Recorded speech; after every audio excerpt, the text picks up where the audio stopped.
बिस्मिल्लाहिर्रहमानिर्रहीम। देखिए, बहुत सारे लोगों में मेल इनफर्टिलिटी होती है, ओलिगोस्पर्मिया होता है ना। और उनके स्पर्म काउंट जो होते हैं वो रिड्यूस्ड होते हैं, या मोटिलिटी जो है वो रिड्यूस्ड होती है, या इसी तरीके से मॉर्फोलॉजी का प्रॉब्लम होता है। ये ऐसे लोग होते हैं कि जिनको इसके बारे में पता नहीं चल पाता है कि क्या उनके अंदर इतनी बड़ी परेशानी होगी, और कई कई साल गुज़र जाते हैं ये पता लगाने में कि उनको क्या परेशानी है। बेसिकली वो इन्वेस्टिगेशंस कराते नहीं हैं, और उनको ऐसा लगता है कि उनकी बॉडी में अगर कोई इतनी बड़ी परेशानी होगी तो कोई ना कोई सिम्टम तो ज़रूर आएंगे, है ना। कोई अगर किसी को बुखार आता है तो पता चल जाता है, नज़ला ज़ुकाम होता है तो पता चल जाता है, कोई वायरल इन्फेक्शन होता है तो उसके सिम्टम आ जाते हैं। तो क्या हमारे अंदर इतनी बड़ी परेशानी होगी और हमको पता भी नहीं चलेगा, कोई सिम्टम्स भी नहीं आएंगे? इस चीज़ को वो सोचते रहते हैं, और उनको ये चीज़ पता नहीं चल पाती है कि आखिर उनको क्या परेशानी है। सेम इसी तरीके से बहुत सारे लोग हमारे पास ऐसे आते हैं जिनको 5-5 साल 10-10 साल शादी को हो गए हैं, और उनके यहाँ उनकी वाइफ कंसीव नहीं हुई, आज तक उनके यहाँ बच्चे नहीं हुए। जब हम उनका सीमेन एनालिसिस कराते हैं तब जा कर के पता चलता है कि उनको इस सीमेन एनालिसिस में प्रॉब्लम है, स्पर्म काउंट कम है, मोटिलिटी कम है, या मॉर्फोलॉजी का प्रॉब्लम है।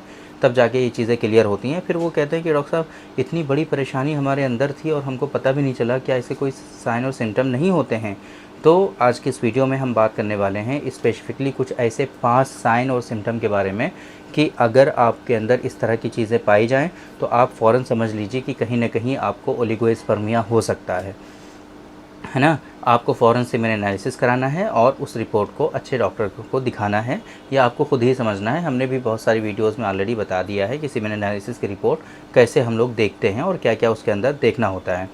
तो आज स्पेसिफिकली हम ऐसी 5 चीज़ें बताएंगे कि जहाँ पर आपको अगर इश्यूज़ दिखें तो फ़ौरन आप समझ जाइए कि आपको ओलिगोस्पर्मिया या स्पर्म काउंट से रिलेटेड इश्यूज़ आपकी बॉडी में हो सकते हैं। ये सारी चीज़ें आज के इस वीडियो में हम कवर करने की कोशिश करेंगे, डिटेल में आपको सारी इन्फॉर्मेशन प्रोवाइड कराएंगे। मेरे बारे में तो आप जानते ही हैं, मैं हूँ doctor Nizamuddin Qasmi. As a sexologist and infertility specialist हम पिछले 11 सालों से वर्क कर रहे हैं। ये हमारा सेंटर सायरा हेल्थ केयर है, बाराबंकी उत्तर प्रदेश में सिचुएटेड है। हमारे यहाँ प्योर हर्बल मेडिसिन के थ्रू क्योरेबल ट्रीटमेंट देने की कोशिश की जाती है।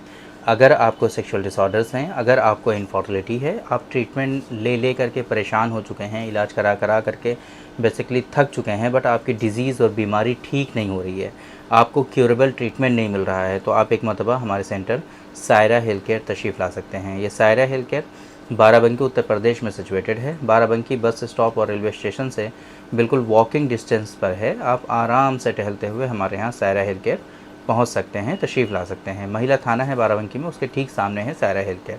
अगर आप दूर हैं, किसी दूसरी कंट्री में हैं, अभी आपके लिए आना मुमकिन नहीं है हमारे यहाँ, तो आप हमसे ऑनलाइन कंसल्टेशन ले सकते हैं। दुनिया के किसी भी कोने से अपना अपॉइंटमेंट शेड्यूल करा सकते हैं, और उसके लिए हमारी वेबसाइट है www.sairahealthcare.com। इस वेबसाइट पर विज़िट करके आप दुनिया के किसी भी कोने से अपना अपॉइंटमेंट खुद अपने हाथों से बुक कर सकते हैं, खुद अपना टाइम सेलेक्ट कर सकते हैं जो आपके लिए सूटेबल हो, और अपना अपॉइंटमेंट शेड्यूल करके डायरेक्टली हमसे कंसल्ट कर सकते हैं और प्रॉपर ट्रीटमेंट हासिल कर सकते हैं। डायग्नोसिस कंफर्म कर सकते हैं, बीमारी क्या है बेसिकली, है ना, वो सारी चीज़ें हमारे यहाँ से क्लियर करके आपको बताई जाती हैं। तो जो असल मकसद है हमारा आपको आज की इस वीडियो से बताने का, वो ये है कि अगर आपको ओलिगोस्पर्मिया है, अगर आपको आपके जो स्पर्म काउंट हैं बेसिकली वो लेस देन 15 मिलियन आ रहे हैं पर ml, मतलब होंगे, क्योंकि पता तो है नहीं आपको, तो कैसे क्या आम तौर पे हमारे बॉडी में क्या क्या साइन और सिम्टम्स दिखाई देते हैं, उनके बारे में आज की इस वीडियो में हम आप लोगों को बताने जा रहे हैं। तो पहले नंबर पे आपको ये समझना होगा कि ये जो ओलिगोस्पर्मिया है, डायरेक्टली ओलिगोस्पर्मिया का कोई साइन नहीं होता है बॉडी में, है ना।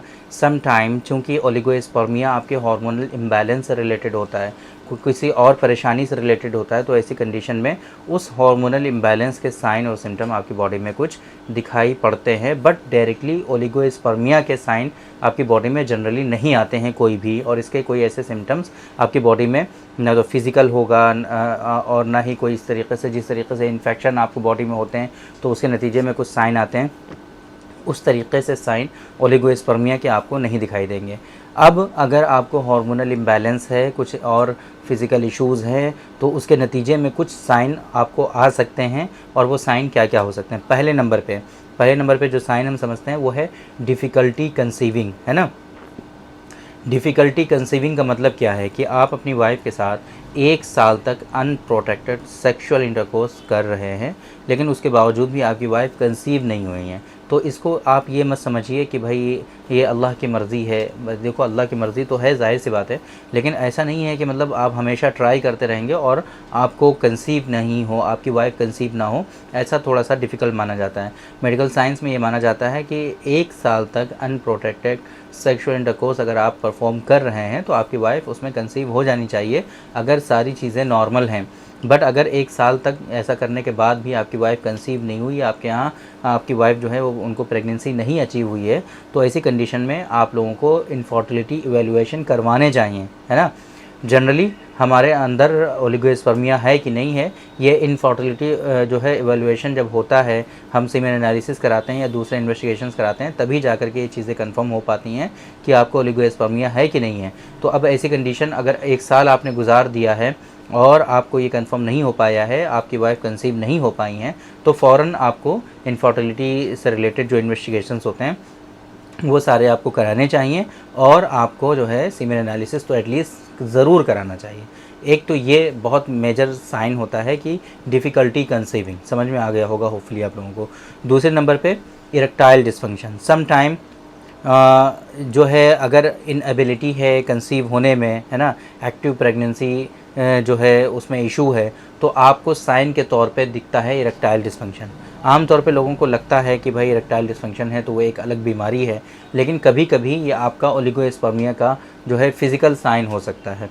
आपकी बॉडी में कुछ ऐसी कंडीशन डेवलप हो सकती हैं जिसके नतीजे में आपको इरेक्टाइल डिस्फंक्शन हो सकता है, और आप ट्राई करेंगे, बहुत कोशिश करेंगे, बट आपकी वाइफ कंसीव नहीं हो रही होंगी। तो ऐसी कंडीशन में आपको फ़ौरन इनफर्टिलिटी इन्वेस्टिगेशंस कराने चाहिए, और ये इरेक्टाइल डिस्फंक्शन एक नॉर्मल ऐसी कंडीशन में डिजीज़ नहीं कंसिडर की जाती, बल्कि ये आपका इनफर्टिलिटी का साइन माना जाता है। इसी तरीके से तीसरे नंबर पे जो सबसे इम्पॉर्टेंट चीज़ है, लो सेक्स ड्राइव, यानी कि लॉस ऑफ लिबिडो या लो लिबिडो।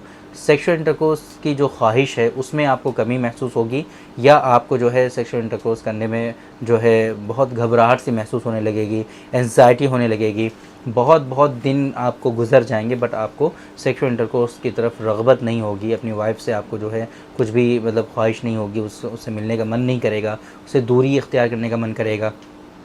इस तरह की कंडीशन आपके अंदर डेवलप होने लगेगी, तो इसको हम लोग लो सेक्स ड्राइव के नाम से जानते हैं, और आम तौर पे ये टेस्टोस्टेरॉन के आपकी बॉडी में कम होने की वजह से होता है।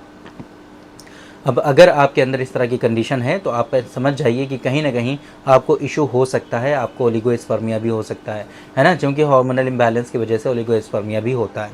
इसी तरीके से कभी कभी कुछ लोगों में ऐसा फील हो सकता है कि जो टेस्टिकल्स हैं उसमें दर्द हो रहा है, या फिर टेस्टिकुलर लेवल पर कुछ ना कुछ स्वेलिंग आपको दिखाई देगी, या वहाँ पे लम्स आपको दिखाई दे देंगे, है ना, डिस्कम्फर्ट होगा। कभी कभी वहाँ पे वीन्स आपको दिखाई देंगी, स्वेलिंग होगी, स्क्रूटम एरिया में, टेस्टिकुलर एरिया में स्वेलिंग होगी। तो ये सारी चीज़ें जो है कहीं ना कहीं इन्फेक्शंस को इंडिकेट करते हैं, ब्लॉकेज को, या फिर इसी तरीके से वेरिकोसील को। अगर वहाँ पर आपको पेन हो रहा है, स्वेलिंग हो रही है, लम्प फील हो रहे हैं, है ना, वहाँ पे इन्फेक्शन जैसा आपको लग रहा है, वहाँ पे ऐसा लगता है कि भाई स्क्रूटम में बहुत ज़्यादा स्वेलिंग है, या इसी तरीके से कुछ इन्फेक्शन जैसा फील होता है आपको, है ना, तो ये सारे सिम्टम्स जो हैं आपको ओलिगोस्पर्मिया की तरफ ले जा सकते हैं। वेरिकोसील आपको हो सकता है, या इसी तरीके से वहाँ पे ब्लॉकेज वगैरह की भी कंडीशन आपको फील हो सकती है। ये सारी कंडीशन जो हैं आपको कहीं ना कहीं ये बताती हैं कि आपको ओलिगोस्पर्मिया हो सकता है।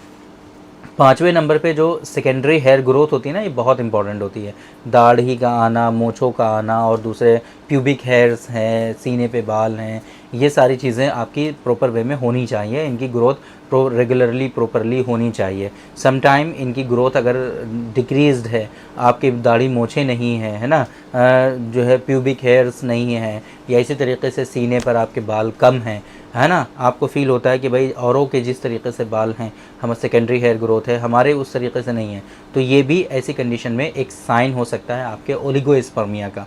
अगर ऐसी कंडीशन है तो आप एक मरतबा इनफर्टिलिटी से रिलेटेड जो इन्वेस्टिगेशंस हैं उनको ज़रूर कराएं, ताकि ये चीज़ें कंफर्म की जा सकें कि आपको कहीं ओलिगोस्पर्मिया तो नहीं है।